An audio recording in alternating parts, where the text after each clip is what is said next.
something else.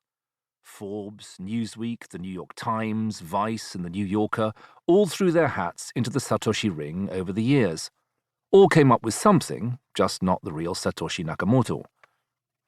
A range of individuals have inevitably been pushed forward as potential candidates, a dozen or so that could be classed as viable contenders. Dorian Nakamoto, Nick Szabo, Hal Finney, and Adam Back were just a few such suspects from within the computer science world. Elon Musk, convicted criminal Paul LaRue, Silk Road alleged founder Ross Ulbricht, and even the US government itself have been offered up as suspects. One by one, however, they would all be debunked and dismissed when the key facts just didn't stack up when exposed to a little basic online research. For journalists, attempting to unmask Satoshi Nakamoto became a frustrating fool's errand at best and a perilous credibility-jeopardizing endeavor at worst. Meanwhile, the real Nakamoto remained elusive, having stepped away from all public discussions about Bitcoin in 2011, in the process leaving their invention at the mercy of those who sought to manipulate it to suit their own agendas. But even in absentia, Satoshi Nakamoto continued to live rent-free in the Bitcoin community's collective heads. Consequently, instead of focusing only on what Bitcoin could actually do, Bitcoiners, tech experts, and even highbrow academics also pored over the intricate details of both Satoshi's computer code and the many written communications between 2008 and 2011, all in an attempt to both identify him or her and to find fallibilities that might discredit the concept in some great aha moment.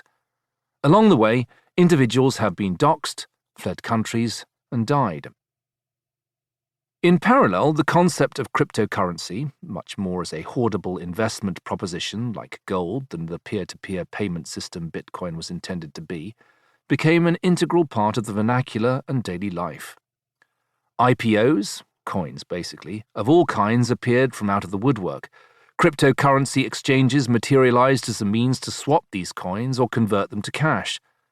Some of these exchanges have since crashed, leaving investors without their cryptocurrency and nothing by way of recourse to recover their investment. Simultaneously, Bitcoin mining went from being an inexpensive operation achievable from a personal computer to being an industrial undertaking requiring vast amounts of hardware and energy. In the background, politicians and world governments watched and waited, unsure about exactly how to control, far less legislate, this new species of digital currency. This book is therefore the product of this journey into the confusing world of Bitcoin and Satoshi Nakamoto.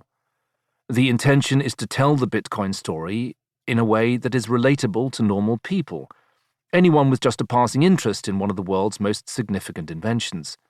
Still, I fully accept that this is the tech world we're talking about, and as much as the objective was to distill the most technical aspects of the story to the bare minimum, blockchains, nodes, miners, protocols, etc., a degree of tech speak must be employed.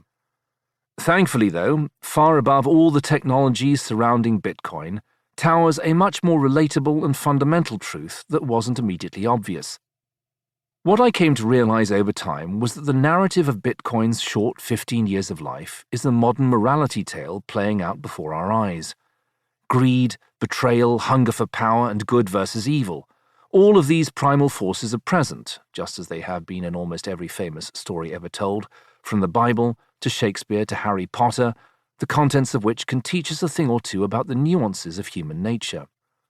Where the Bitcoin story differs from classic books is that it exists in an era where the skewing of identity and the bending of reality, online and elsewhere, has become de rigueur. To that extent, it is difficult to look at the Bitcoin narrative through the traditional lenses of fact or fiction, or even good and bad. Instead, Bitcoin and the players in it operate in the murky margins where truth and virtue are hard to identify at all, far less hold up to traditional means of scrutiny. Faced with this kind of challenge, all we can do is try to make the story fit within the world we recognize. My introduction to this weird netherworld of Bitcoin came about by near accident. I was one of the many for whom Bitcoin, blockchain technology, the foundation system on which Bitcoin runs, and the concept of cryptocurrency in general was a closed book. Like many of a certain age, a boomer in cryptocurrency parlance is what people like me are called, I suppose I saw it as a shady world into which I had no real need.